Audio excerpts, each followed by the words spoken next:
not exactly hidden. "He's been there for an hour. Is he okay?" One of the no-dock women asks Koga as he watches over Cal's tarn. During the rebuilding, a small monument had been raised and the names of everyone lost in the attack carved onto it. It was a simple wall and had a clear marking for the militia, and people were divided into family groups. If there was overlap, the person showed up as many times as appropriate. The polished black stone had a few axiom-infused markings along the edges to prevent wear and tear. You'd have to deliberately disrupt them and then break the stone deliberately for it to be destroyed. He needs to process things. He had his revenge, so the burning inside him is gone. But it was the only thing giving him direction. He needs to sort out his head and think. Koga notes as he goes through the weaving motions his grandfather taught him. Axiom enhancement allowed him to remember even the most blasé and passing lessons the old man had to teach. In this case, how to weave a straw hat. Poor kid, his family was just starting to expand and grow when this happened. Thankfully, his father survived, although he is in a healing coma. Imagine his surprise to find his son is now an apprentice sorcerer and has already avenged him.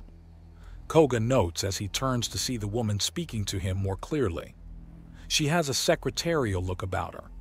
A transparent visor over her left eye feeds her data that, from what he can tell, is of schedules and appointments, as well as 1,050 logistical concerns.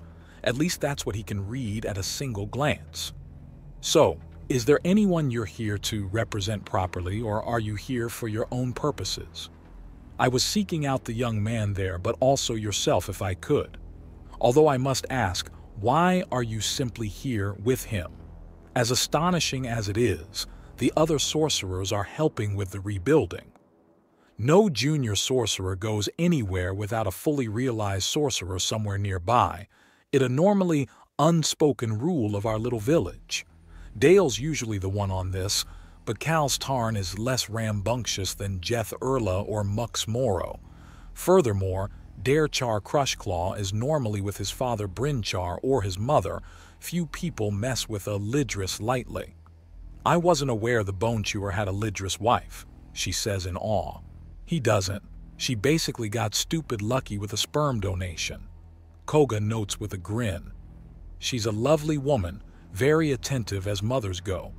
It helps that she always has at least 2 heads to spare to watch him." "I see. We're off topic." "I wasn't aware we had a topic of conversation," Koga notes as he continues to watch over little Cal's. There's no change. He's just sitting in the grass, looking on the monument and occasionally fiddling with his nose and sniffing. "My lady wishes to speak with the young man, but she is uncertain if showing herself to him in this time would be wise," the woman says, and Koga frowns in thought. "Tars or Twen?" he asks. "Lady Alish Tars, cousin and heiress to the one you dealt with. Are you aware of how she was dealt with?" "I saw the video," she says, and he glances back at her again. No emotion on her face. She's completely professional. "You're not worried?" "Only for my employment prospects. I've done the child no harm, and he clearly is focused in his wrath. I've served the Tars line for 4 generations. I know very well how to stay out of the way of angry people with the power and will to kill." 4 generations? "Yes." "Then you're someone who knew the now lamented Countess Obi's Tars." "Not as lamented as you may think. She was only fit for office because she never meddled much with the affairs of state, having just enough of a mind to delegate the affairs of statecraft to her more aware and understanding relatives. She knew how to be a pretty face, how to speak with people to get them generally agreeable, and then to point them to those who did the actual work. There are worse rulers to have, certainly, but we could have done better." "Then why didn't you?"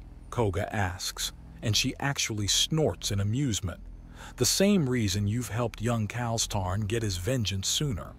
Times change. Formal duels of succession are heavily frowned upon now.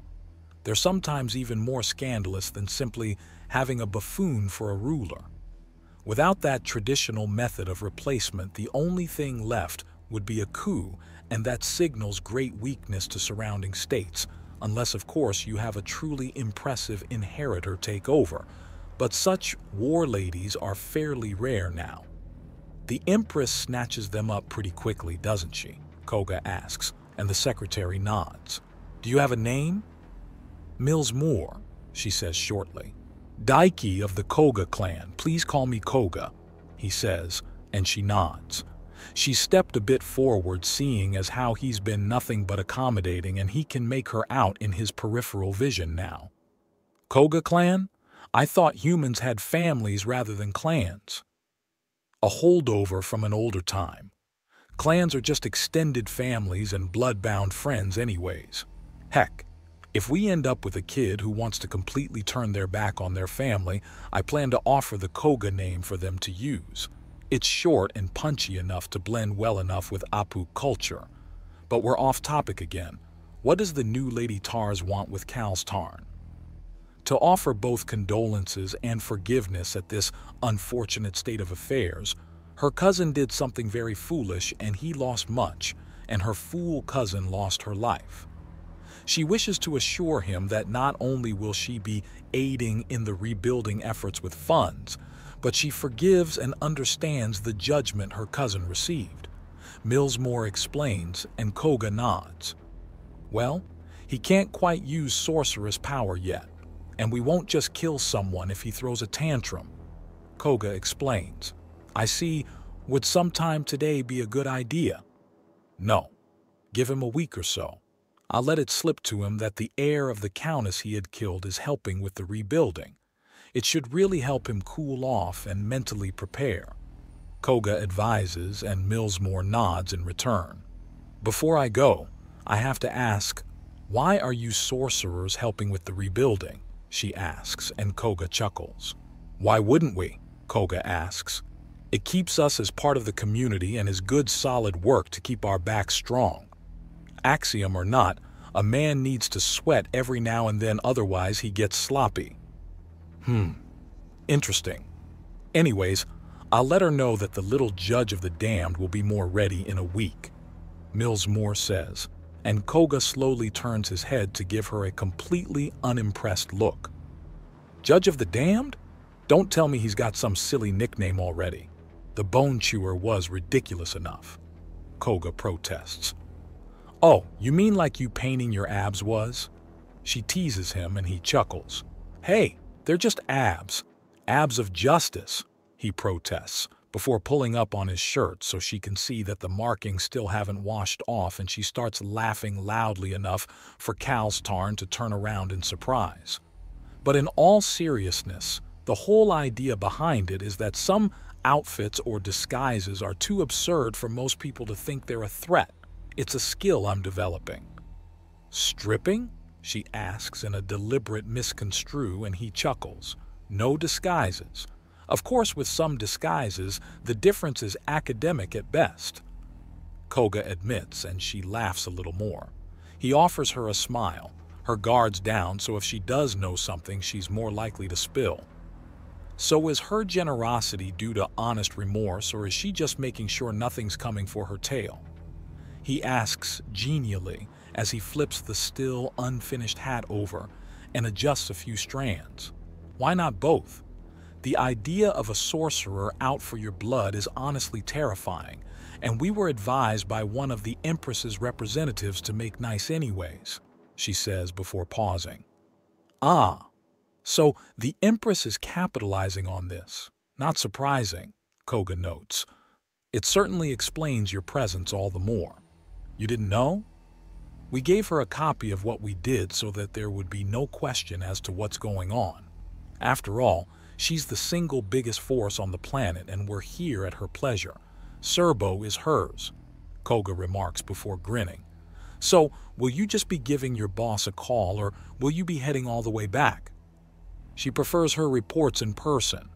Less chance to be overheard or misunderstood that way. I see, Koga says before sending up a little message into the woods. There's a laugh as it gets picked up. Then Bernard here will bring you to her. She is at the family manor, isn't she? She should be. Who's Bernard? Millsmore asks, before suddenly a large, broad-shouldered man with a terrifyingly familiar face and frame is right next to Koga. I am, Bernard says as he towers over Koga. How did you... Is the grass here of the dark forest? Millsmore asks, and Koga chuckles. Nope. I'm afraid you'll just have to puzzle it out yourself, Bernard says before smiling. But there is somewhere that is of the dark forest, if you'll recall. The Arboretum, it's still... Millsmore begins to state in horror as Bernard puts a hand on her shoulders. Indeed, so let's say hello to your boss, he says, and they're suddenly in the Arboretum of Tar's Manor. We're completely exposed, Millsmore says in a high-pitched and horrified tone. I'm afraid so.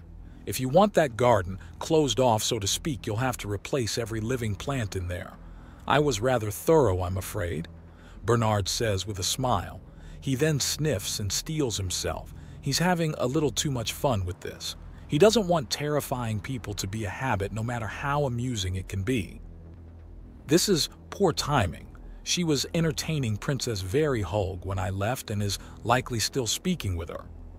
Oh, that shouldn't be too much of a problem. Besides, I get along rather well with princesses. At least I hope I do. Otherwise, I've been making an ass of myself and no one's had the good grace to tell me, he says with a laugh as he opens the door to the manor as if he's completely familiar with the layout. Which just makes this worse. This is a security breach on a mind-bending scale. Can every sorcerer just waltz into the Tar's ancestral home? The whole inner garden will need to be replanted outside, in an area where guests are allowed and not smack dab in the middle of the building. The defenses aren't any good if the enemy is already past them. He shows a shocking turn of good manners as he takes off his boots and leaves them to the side of the door before exiting the Arboretum proper, and heads in as if he has every right and privilege to be there. She quickly uses Axiom to clean her shoes and follows him in before speed-walking ahead. She opens the door to the Countess's office to find her still conversing with Princess Veryhulg. Announcing the sorcerer Bernard, she says quickly, and the cretin of a man outright laughs behind her. When did you and he arrive, and why wasn't I informed? Alishatars asks in a shocked tone as Princess Veryhulg takes a sip of the tea she had been enjoying already. A minute ago, and I had no time. I delivered your message, milady, and the sorcerer I spoke to called upon another to escort me back, Millsmore says quickly. Staff Sergeant Clampton, have you completely compromised this lovely manor? Princess Veryhulg asks, and Bernard holds a hand well above Millsmore's head and waggles it side to side. If I want to, then I can own it from the Arboretum out, but if I wanted it completely compromised, then there's a few more hours of work to put in. What would you consider a complete compromisation in your favor? The princess asks. Every room and crawl space in my complete control. I could spread out and hit every room pretty hard from the central garden, but I don't have any control beyond that. It's just that its location is so good that, well, he trails off. Are you two familiar with each other? Countess Alishatars asks, and that seems to galvanize Millsmore to action, and she steps out of the way to let her see Bernard from behind her. You! Me! Bernard answers cheerfully. Oh my goodness, Princess Veryhulg states with a shake of her head. You do realize that reminding me so much of my young son isn't always a good thing? So it's not endearing? Bernard asks with a raised eyebrow. To me? Yes. To everyone else? No, she says flatly, and he chuckles. I take it you're familiar with him? Countess Alishatars asks, and Princess Veryhulg nods. Oh my, yes. The human sorcerers have been making a very solid point to be comfortable around and work well with us battle princesses. If the average princess wasn't thoroughly married in general, then there would be a lot of weddings coming up. Bernard here is a builder and general fixer of things when he can find the time. He's just as martially skilled as any of the others, but he's a very dab hand at all sorts of useful talents. Very Hug notes happily. And she is outright terrifying if you let her start throwing things at you, Bernard says before patting Mills Moore on the shoulder. Anyways, I was just dropping off your secretary before heading back to No Dock. Have a good day, ladies. Then he's gone. So, things went well, I hope? Countess Alishatars asks. I believe so. If you wish to speak with the new sorcerer, then it's been advised a week should be a good period of time. Also, I think we should transplant the garden outside of the manor.